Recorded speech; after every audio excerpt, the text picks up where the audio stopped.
Space Invaders. What a fantastic game, especially for 1978. For designer Tomohiro Nishikado to come up with this concept back then is absolutely mind-blowing.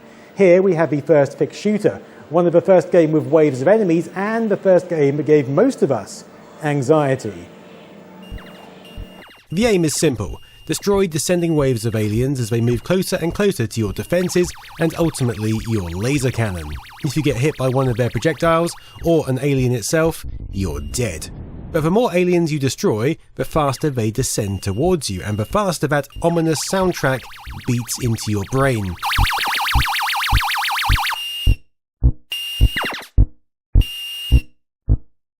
Interestingly, that gameplay mechanic was actually a limitation with the Intel 8080 based hardware, and the simple fact that more aliens on screen equates to a longer draw time. If you start taking aliens out, there are less to draw and therefore they move faster.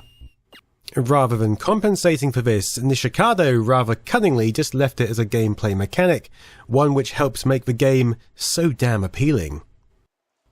Machines like this are so iconic with their appealing artwork and quirks, like a mirrored internal screen allowing for the Pepper's ghost effect, which makes the cardboard background appear behind the invaders, that these days they've been reproduced by the likes of Numskull into these quarter-sized replicas, including all the details like that Pepper's ghost effect.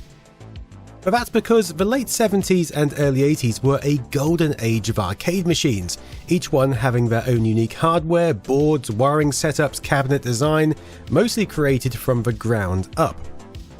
However, by 1985, the Japan Amusement Machine and Marketing Association, often shortened to JAMMA, had created a new universal standard designed to make things more straightforward and cost-effective for amusement operators. Before this point, amusement operators would often try to save money by rewiring cabinets themselves. This is why, if you think back, you'll probably remember all kinds of mishmashed machines. As long as the controls and screen weren't bespoke, then you might for example get Golden Axe in a Bubble Bobble cabinet, or Double Dragon in a Renegade cab, or anything else really. Because the alternative was, the operator would just have to purchase an entire brand new cabinet, screen and all, which got pretty expensive and cumbersome. The JAMMA standard then uses a 56-pin edge connector on the board with inputs and outputs common to most video games, including 5-volt power, 12-volt sound, joysticks with 4 buttons and analog RGB video. From this point on, any cabinet adhering to the standard could just have a new board popped in and voila, Golden Axe could be Final Fight in no time at all. Of course, to complete the effect you'd have to change the artwork, but to us kids, who's going to know the difference? Of course, deluxe cabinets with bespoke controls or look would still need to be produced. The likes of Die Hard Arcade, Daytona and House of the Dead do their own specific thing. But most other machines would be JAMMA under the hood. If you look around Barcadia, there are even several generic JAMMA specific cabs. These ones are Video Masters, Bubble Bobble, Golden Axe, Frogger, Final Fight.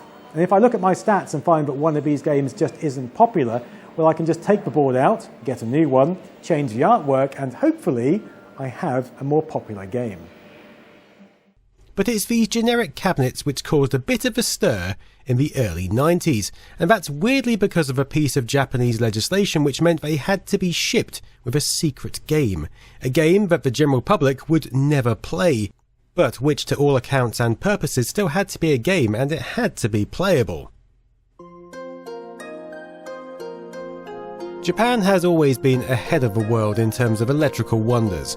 I mean, they had the first wireless telephone in 1912, the first fully electrical television receiver in 1926, they had CDs before us, consoles before us, and so it's no surprise that they had legislation about electronics before us. What is surprising is how behind they are on some other legislation compared to us. Up until recently, you'd find people in arcades holding not just joysticks, but those little white sticks as well. Now, cold tofurkey may be great on sandwiches, but there's a better way to break bad habits. I'm not talking about arcade machines, I'm talking about sponsor Fume, who came up with a solution that doesn't make change uncomfortable, it just removes the bad part from your habit. This is Fume, an innovative award-winning flavoured air device. No electronics, Fume is completely natural. No vapour, Fume uses flavoured air. and no harmful chemicals. Instead, you'll find all natural flavours within. Designed with movable parts like this adjustable airflow, it gives you something to fidget with whilst breaking your habit. I wasn't sure what to expect, but actually the crisp mint flavour is pretty darn refreshing. Stopping is something we all put off because it's hard, but switching to Fume is designed to be easy. Fume has served over 150,000 customers with thousands of success stories, and there's no reason that can't be you. So join Fume in accelerating humanity's breakup from destructive habits by picking up the Journey Pack today. Head to tryfume.com/nostalgianerd or scan the QR code and use code nostalgianerd to get 10% off when you get the Journey Pack today. Now, due to syndication, the internet is rife with this and that telling you that it was illegal for Japanese companies to sell a cabinet without a video game, and that's kind of accurate, but there's a little more to it. Previous proprietary and even JAMMA cabinets had already been sold without games, including Sega's City, Aero City, Jaleco's Low Pro and Namco's Consolette, most of which look very different to our JAMMA cabs over in the UK. However, in early 1990, the Ministry of Industry Japan updated their electrical appliance and material control law, specifically in a category called Denki Yohin Anzenho, and the product safety of electrical appliance and materials laws stamped on goods as PSE, similar to Europe's CE mark. This stated that electronic goods, and namely arcade machines, had to contain a PCB, the cabinet, a monitor, and any other components needed for operation. These would be tested and then need to be shipped out in the same state they were approved. So to comply with this, the cabinets would need something running on them. Without that, they would be classed as an unfinished electronic product and therefore unsellable. May I introduce you to the JAMMA test board? So then, a company selling a JAMMA cabinet but without a game, well, that would be an electronic device that couldn't be readily used, and therefore it's unfinished. So distributors came up with a cunning plan.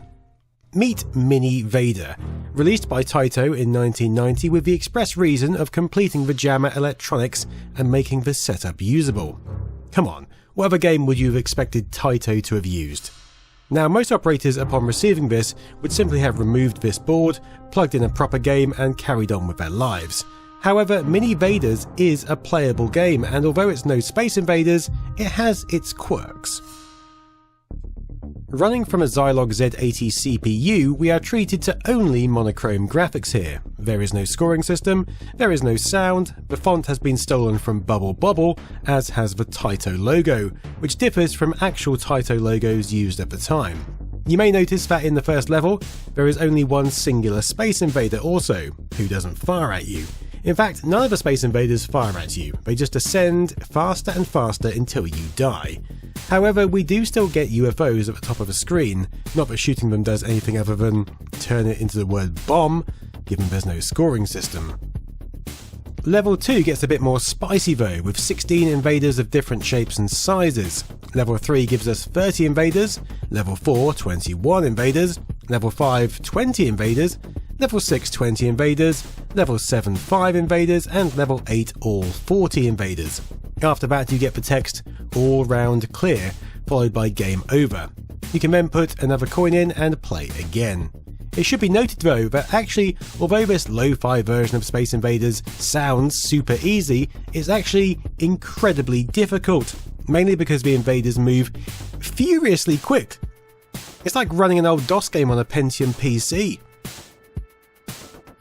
Okay, so that's Taito covered. But remember, there were other publishers, and they each had to circumnavigate these laws, and they did so in their own unique ways. This is Sega's solution. It's a JAMMA board made up again from a Z80 CPU with 2KB of RAM, 16KB of ROM and various other chips consisting of NAND gates, NOR gates, OR gates and 6 Schmitt trigger inverters, to name a few. In fact, most of this board is made up from discrete logic. As you'd expect, it's like Sega were trying to use up old, cheaper components, but to all intents and purposes this board is actually a proper functioning computer.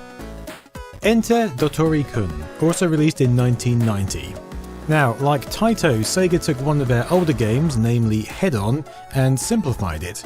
In Head-On you control a car collecting dots in a maze, and yes, this actually predates Pac-Man by 1 year. Collect all the dots by manoeuvring between lanes and avoiding the other cars, through use of your accelerator pedal, and then you clear the level.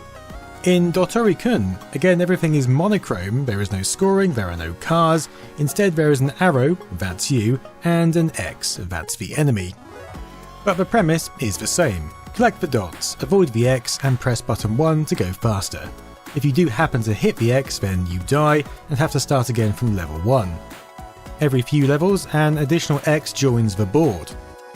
You can't spin 180 degrees, and if you hit a corner the game automatically turns for you. However, like Minivader, it gets pretty darn difficult by level 3. Unlike Taito's game, the board does however include some test modes. There's a memory test, input test, and even an RGB colour test. So that's nice, it covers all bases. Would it be nice to splash some colour in the game too, considering, but hey, you can't have everything I guess. But the main test modes demonstrate the thing about this little board. Like I said, it's basically a functioning computer. In fact, a gent by the name of Chris Cavell took the board, programmed a new ROM, and made several much more advanced games for it. So that's pretty cool, and definitely outside the scope of just a basic, law-abiding test board. You can also find this game on the Sega Astro City Mini, released in 2020, with inverse colours. A nice touch. Okay, who's next? Konami, that's who.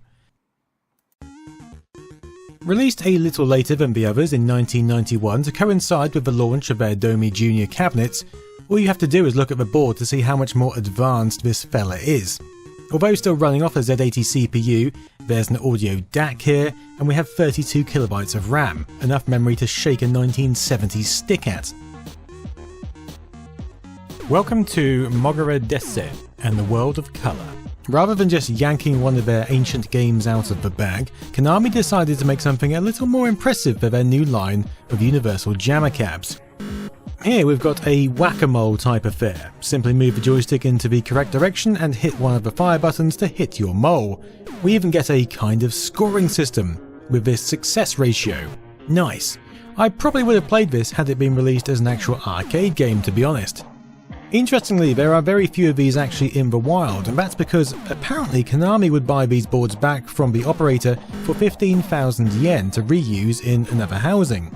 Now that's pretty smart, and definitely minimises the waste of just chucking boards into the bin. Konami would also release Target Panic in 1996 for their Windy cabinets, which just offered a cheap monochrome target practice game, in complete contradiction to the investment they made with Mogura Desse. It also took 6 minutes to load. That's longer than Daley Thompson's super test on the Spectrum. This is a ROM-based game. What the hell? And so, we move on to the best of the bunch. Namco's Battalion board, released in 1993 to coincide with their new Excelina cabinets. Now, clearly, it's still a very simplified video game for 1993, but it's actually a fully functional game. Based on Tank Battalion, released in arcades in 1980 and converted to the MSX home computer, you control a tank and must destroy 20 enemies each round. The beauty here is you can also destroy the playfield, something that was fairly unique in games at this time. I mean 1980, not 1993. The test PCB version is very similar, apart from the huge score, stage, remains section in the top centre, which you simply have to work around.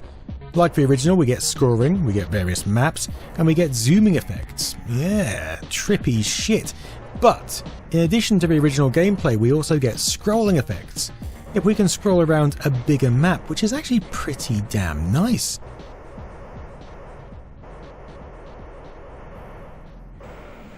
And that mostly completes our lineup of these secret arcade games that really only amusement operators and electrical testers got to play. They're quite rare to get hold of these days, mainly because they were just chucked in the bin. But you may ask, what about other vendors like Capcom, Jalico, SNK? What did they do? What boards did they provide? Well, there may have been some other test boards knocking about, but also a lot of these machines were just given an old board. Konami did this for a while, hence why their test board was released later. Namco did the same, and it's likely other vendors did too. If you've got the spare boards, it makes sense to use them, right? Anyway, until next time, I've been Nostalgia Nerd. Toodaloo.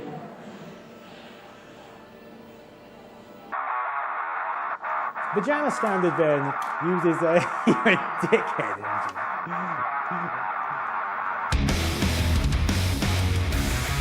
you? The JAMMA standard then...